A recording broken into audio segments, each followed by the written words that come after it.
Bueno, nos juntamos nuevamente para poder mantener un diálogo argumentado sobre un tema complejo y controvertido, ¿no? Como es el tema de la evaluación de los aprendizajes. Y yo digo, cuando hablamos de la evaluación de los aprendizajes, es muy bueno hacerlo centrado en los estudiantes. Por ello quiero compartirles algunas notas para abrir el desafío, para abrir la discusión en el marco de una buena escuela. Y encontré una frase que me pareció como muy significativa al venir a México para representar un poco a veces qué nos pasa con la evaluación, que le enunció Daniel Pennack en uno de sus libros, como es el libro Mal de Escuela, y que dice: estadísticamente todo se explica, pero personalmente todo se complica. Esta frase me lleva a pensar que estadísticamente es fácil decir que el 30% de los chicos reprueba, pero cuando uno mira el rostro de cada uno de estos chicos que está reprobando sus distintos saberes, me lleva a pensar a la evaluación de otra manera, en tratar de recuperar este sentido de la evaluación como que nos desafía permanentemente a la mejora. Es por ello que también pensé en una frase que nos pudiera diagnosticar un poco qué nos pasa en la escuela hoy, y recuperando algunas ideas encontré la siguiente que dice: la escuela, de formas modernas e incertidumbres postmodernas, enseña contenidos del siglo XIX con profesores y maestros del siglo XX a niños, adolescentes y jóvenes del siglo XXI. Esta frase nos pone en tensión a quienes enseñamos, con quienes aprenden y a su vez con el vínculo que generan con el conocimiento. Y yo diría que importante a este pensamiento que enunció Pozo y Romero, poder ponerlo en diálogo con el contexto. Y en este sentido pongo una viñeta muy interesante, conocida por muchos, de Tonucci, que nos lleva a pensar qué pasa con esa escuela, que hoy yo diría que puro como se lo ve en la imagen no está, pero hay algunas cuestiones que todavía siguen ocurriendo en torno a la evaluación de los aprendizajes. Es por ello que los invito a que hagamos una comprensión que no sea solo inteligente de la situación, sino fundamentalmente sensible, porque no nos olvidemos que nuestra tarea está en habilitar los mejores futuros para nuestros alumnos. Pero también creo que es importante asumir un compromiso, y un compromiso ético con esta tarea que nos convoca, que no es solo pasar por el aula, sino comprometernos con el aula para que realmente se genere transformación. Y por último, invitarlos a hacer una construcción que yo diría no solo eficaz, sino eficiente, pertinente y relevante en torno a la evaluación en las prácticas educativas. Por eso creo que hoy estamos ante un dilema. ¿Hacemos más de lo mismo o nos vamos hacia un cambio de paradigma? Por eso creo que el contexto pasa a ser clave y es necesario redefinir el triángulo didáctico que todos conocemos, porque enseñar, aprender y conocer hoy en estos tiempos, en los respectivos contextos, ha cambiado a como estábamos acostumbrados. Por eso creo que hace falta redefinir estos pilares. Y cuando uno quiere redefinir estos pilares, comenzamos a ver cómo aparecen el paradigma clásico que toma en una punta de esta tensión y en la otra punta el paradigma de las sociedades del conocimiento. Y aquí vemos cómo estamos intentando pasar desde un conocimiento académico a un conocimiento en la acción, donde vincula aprendizajes con competencias y capacidades, de un aprendizaje pasivo al aprendizaje constructivo, de la enseñanza como transmisión a la organización de experiencias de aprendizaje y de un contexto ignorado a un contexto que comienza a tomar sentido en situación. Pero esto nos lleva también a pensar en esto de cómo pasamos más de lo mismo a un cambio de paradigma y en ese sentido creo que tenemos que pasar de un pensamiento lógico a un pensamiento complejo, del estímulo-respuesta a una mecánica más centrada en lo sociocognitivo, de la transmisión a la gestión del conocimiento y de un contexto ignorado a un contexto situado en estas sociedades del conocimiento. Por eso el eje de discusión cuando hablamos de evaluación es el currículum como aquella tentativa por el cual se comunican los rasgos esenciales de una práctica educativa para que ésta permanezca abierta al escrutinio crítico de nuestras prácticas, como dice Stenhouse. Por ello, el desafío mexicano creo que está en pasar desde un currículum de contenidos a un currículum centrado en el desarrollo de competencias. Y este currículum que, como sostengo, debe ser catalizador de la realidad, no puede dejar de preguntarse acerca de los sujetos, acerca de los participantes, y en torno a ello, cómo podemos atender la diversidad social, cultural y económica de la población escolar hoy. Preguntarnos acerca de los saberes, qué es lo que la escuela no puede dejar de enseñar hoy para que los estudiantes puedan comunicarse, trabajar y participar en la sociedad. Trabajar acerca de las estrategias, es decir, los cómo podemos desarrollar ciertas o cuáles cuestiones para que nuestros alumnos aprendan a partir de nuestras propias enseñanzas. Y por último, abordar el tema de la evaluación. Y digo por último porque siempre pareciera ser que es un tema que nos invita al final. Por ello, y haciendo un breve pantallazo acerca de cada una de estas preguntas, creo que es muy importante abandonar el paradigma del déficit para pasar a ver el paradigma de la potencia, ver en los sujetos del aprendizaje como toda aquella persona que tiene capacidad para poder aprender y no verle solamente y evaluarlo para marcarle las dificultades, sino también para marcarle sus éxitos. Por otro lado, ver que en nuestras clases nos encontramos con muchos alumnos, pero que esos alumnos son diversos y por eso Paz nos dice, en una clase hay personas muy diferentes, cada una con su propia vida, sus diversas capacidades, su forma de estar, de integrarse a la dinámica del aprendizaje. Están también las influencias del ambiente social y de la propia institución. Están los programas oficiales y el propio profesor. El docente también ha de abordar tareas tan distintas como impartir información y explicarla, atender el trabajo de cada uno de los estudiantes, juzgar su actividad y proporcionarles feedback, atender al grupo como tal y sintonizar emocionalmente con los distintos estados de las personas o sucesos de las clases, distribuir y operar con materiales y recursos. Cada decisión que se tome ha de ser congruente con este estado general de las cosas. Creo que la invitación a pensar en los sujetos es clave, pero simultáneamente en una institución educativa y pensando en el currículum, no escapa cuando uno enseña a trabajar cuestiones vinculadas con los saberes. Saberes que no escapan a los contenidos, a los aprendizajes, a las capacidades, a las competencias. Y por ello, en esto de preguntarnos qué es lo que la escuela no puede estar negociando y poniendo prioridad en este tiempo, sin abandonar aquellas otras cuestiones que uno puede considerar colaterales, diríamos que hoy la escuela tiene que enseñar a resolver problemas, a comprender y a producir textos orales y escritos, a trabajar en colaboración, a comprender e interpretar la realidad social y natural empleando conceptos, teorías y modelos y a posibilitar el ejercicio del pensamiento crítico y creativo.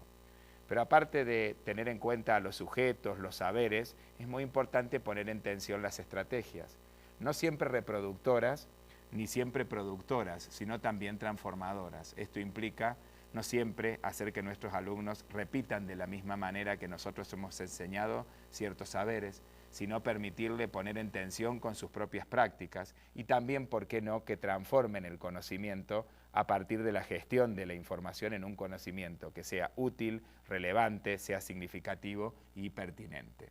Esto implica un cambio de paradigma donde tenemos que ir abandonando, o mejor dicho, primero tratando de abandonar aquellas cuestiones que están centradas mucho en la disciplina, con esas clases muy expositivas, con temáticas muy largas y al estudio individual y que la única forma de evaluar es el examen, para dar lugar a un aprendizaje más guiado, al trabajo en equipo, a trabajo que no sea solamente disciplinar, sino multidisciplinar, un profesor que se compromete no solo, sino en equipo, y hay una evaluación que es continua. En este sentido, este nuevo paradigma nos invita a poner el acento en las competencias y los resultados del aprendizaje, a una enseñanza que esté centrada en el estudiante, al desarrollo de metodologías activas, a contenidos que estén vinculados con la realidad y a usar la evaluación como retroalimentación, teniendo en cuenta qué se sabe y no siempre tratando de mirar lo que el otro no sabe. Y así llegamos a la evaluación no solamente del aprendizaje, sino también de la enseñanza. Y Graciela Frigerio nos invita a pensar cuando dice: ciertos temas son históricamente conocidos por la preocupación que generan en los actores de la escena pedagógica y su impacto en las prácticas institucionales y escolares. Yo diría que uno de estos temas es la evaluación. Y a veces Su enunciación recuerda la figura de los viejos tabúes. Sin embargo, otras miradas son posibles, otras posiciones, otras interacciones. Yo creo que con respecto a la evaluación, mucho se ha dicho y se dice. Creo que lo interesante es ponerla en el escenario, desnaturalizarla y a partir de ahí poder construir procesos de mejora. Por ello quiero compartirles un diálogo entre algunos docentes de una sala de profesores allá en una época donde se finalizaba el ciclo lectivo, que lo ha sintetizado muy bien Elola y Toranzo. El diálogo dice: ¿y si no existieran las evaluaciones?, pregunta una profesora de lenguas mientras se deja caer en la silla. ¿Cómo cambiaría todo? ¿Nos dedicaríamos solo a enseñar, que de hecho es lo nuestro, no les parece? ¿Podríamos emplear el tiempo en otras cosas? Porque siempre nos falta tiempo, al menos a mí, responde un profesor. Es cierto, si no fuera por la cantidad de pruebas y observaciones que hacemos, podríamos desarrollar más los contenidos y no tendríamos la sensación de ir siempre contrarreloj. Además, no sé ustedes, pero yo después de la primera etapa ya sé cómo terminan el curso mis alumnos, comenta otro docente. Estoy de acuerdo, tanto control resulta exasperante, pero suprimir las evaluaciones es soñar. No sé qué decirles, depende mucho de cómo se organice uno la tarea. La evaluación podría servirnos mucho a nuestros profesores. ¿Por qué? Y es cortada. Nos leímos mucho sobre el tema, pero al asunto es complicado. Hace tiempo que hablamos y no encontramos una solución que nos convenza a todos en todas las ideas. Yo creo que este diálogo deja entrever las posturas ancladas en un paradigma tradicional de la evaluación, como también nos abre la ventana a otro tipo de perspectivas, a otra idea de que no siempre debemos vivir evaluando, sino también podemos darle un tiempo para pensar y darle un tiempo a la enseñanza, siendo la evaluación uno de los componentes de ese proceso. Por eso creo que la evaluación en el ámbito didáctico no solo es un elemento integrante del diseño curricular, sino que es también una ocasión más de aprendizaje para el profesor y para el alumno. Justifica, regula y avala, según cada caso, el contenido, el proceso y los participantes del quehacer didáctico.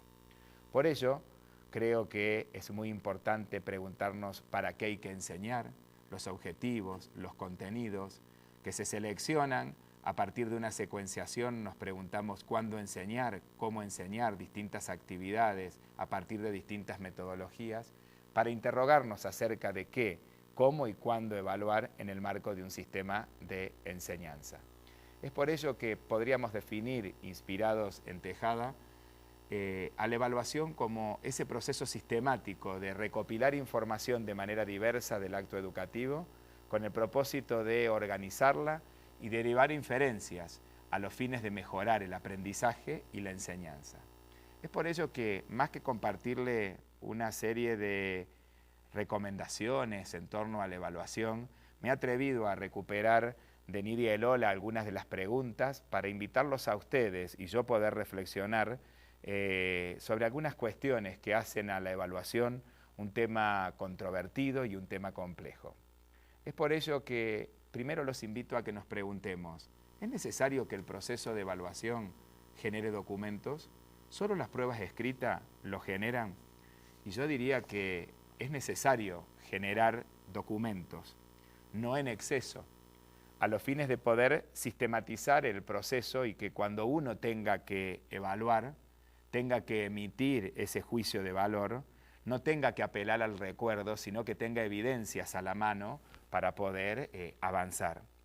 Y sí diría que no es conveniente siempre apelar a las pruebas escritas, sino que también ver que en los cuadernos de clase, en los videos que se firman en la escuela, en las distintas observaciones, en los distintos trabajos que los alumnos van realizando, también es posible evaluar. Otra pregunta nos invita a interrogarnos acerca de lo que el estudiante aprende. ¿Es más importante que la calificación que obtiene? Yo diría que acá entramos en un falso dilema, ¿no? Porque esta pregunta nos llevaría a decir cómo mido el aprendizaje o cómo lo valoro al aprendizaje si no es a partir de una calificación. Y bueno, así es. Creo que es importante en ver a la educación como una práctica institucional y en esta mirada que es necesario calificar.